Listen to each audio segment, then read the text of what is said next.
Who do you want to start with tonight? Who do you want to give the spotlight that we've maybe neglected or undercovered so far this year?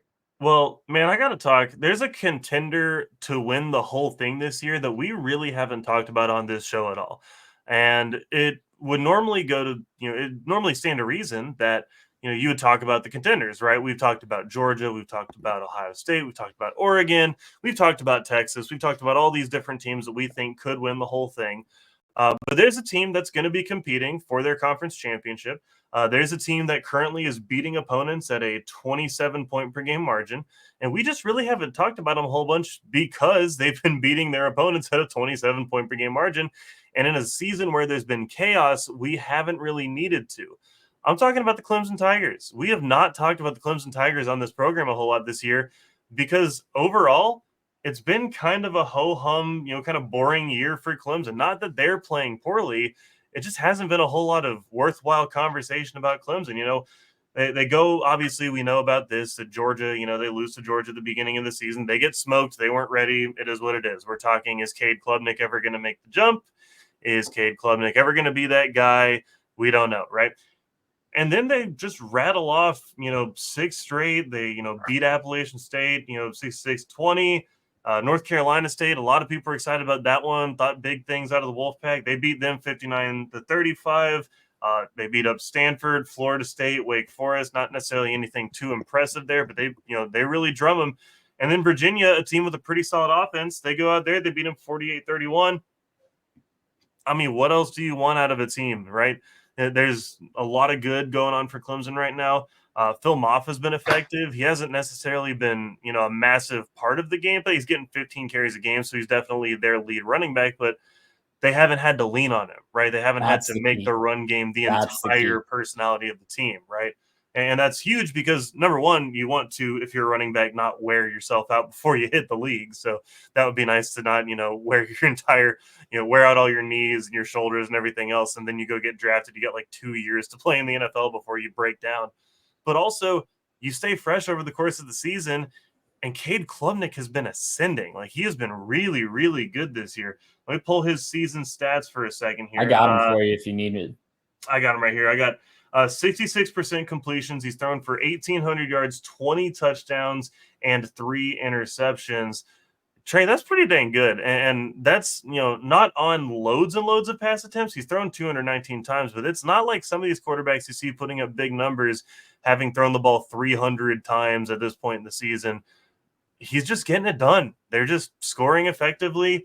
He's been a threat in the run game as well. He's ran the ball 41 times, 227 yards, 4 touchdowns. He's, not necessarily a scrambler, but he can get it done with his legs from time to time.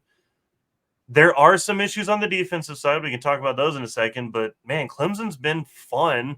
They just haven't really been in the spotlight this year because, frankly, they haven't had to be. It's been a season of chaos, and, Clemson's been very business as usual.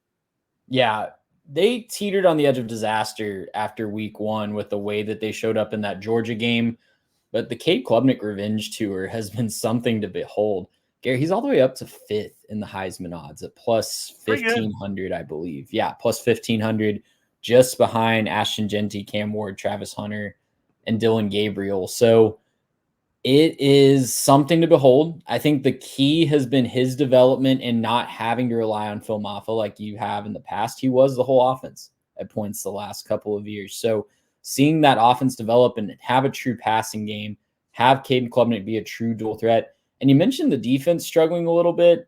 A lot of those yards are coming in garbage time because they're just blowing teams out that they frankly should blow out from a talent disparity standpoint. And got a little bit of Indiana in them. I'll say that. Like, they don't have a win that blows you away on paper, right? They've beaten App State, North Carolina State, Stanford, Florida State, Wake Forest, and Virginia. Not world beaters. Right. But the way that they're beating teams, a lot like we've talked about with Indiana, not playing the toughest schedule in the world. Obviously, they had their big test week 1, and they weren't ready. It would be a closer game. I'm willing to say at this point that it would be a closer game against Georgia. I'm not going to go as far as to say that they would win or even cover a hypothetical spread, but it would be a much closer game. Well, also not playing in 34-3 Atlanta would thing we help saw. too. Say it again. Not playing it in Atlanta would help too, right? That Like might not help. playing this. It's basically a home game for Georgia, except you increase capacity. Like that's, I don't know. That's just kind of crazy to me. But here's the thing I wanted to emphasize. So the defense has played better. They haven't necessarily been amazing. Like you said, some garbage time yards, and there's a couple of numbers that stand out. The one thing I want to point out, part of this is game script, but part of this is just overall effort.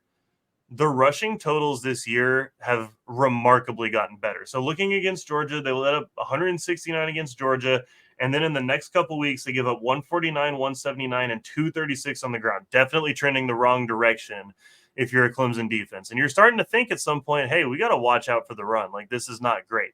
And then you look at the next 3 weeks, they give up 22 rushing yards to Florida State, 87 to Wake Forest, and 68 to Virginia. They're just not giving up rushing yards the last couple weeks. Massive improvements on that side of the ball. They do kind of need to keep some people out of the end zone. I think a lot of Clemson fans would probably agree with that. That some of the better teams they played this year have been able to score. Yes, I know that it's garbage time, but you'd like to see a complete effort out of your defense. But yeah, overall, like Clemson's been playing really good, and I don't have any doubt that if they turned it up to 100 and went out there and played a quality opponent, not too many of those right now in the ACC, but they go out there and play a quality opponent, I guarantee you Clemson go out there ready to go and ready to whoop some people up. And I'm excited to kind of see how they close. The close of their schedule is the part that I'm excited for. They play Louisville this week, and then they go at Virginia Tech, at Pitt, to finish off with the Citadel and South Carolina. That's a juicy close. They're going to have to go through there. They're going to have to run the table through that, obviously. They want to find their way to the ACC championship game. Louisville maybe not as good as we thought they were. Virginia Tech not as good as they thought they were. Pitt, we'll see if they're for real. But that's a couple teams in the ACC that if you don't show up, you could stub your toe before you go up against a rival in South Carolina at the end of the year. Gracious, how about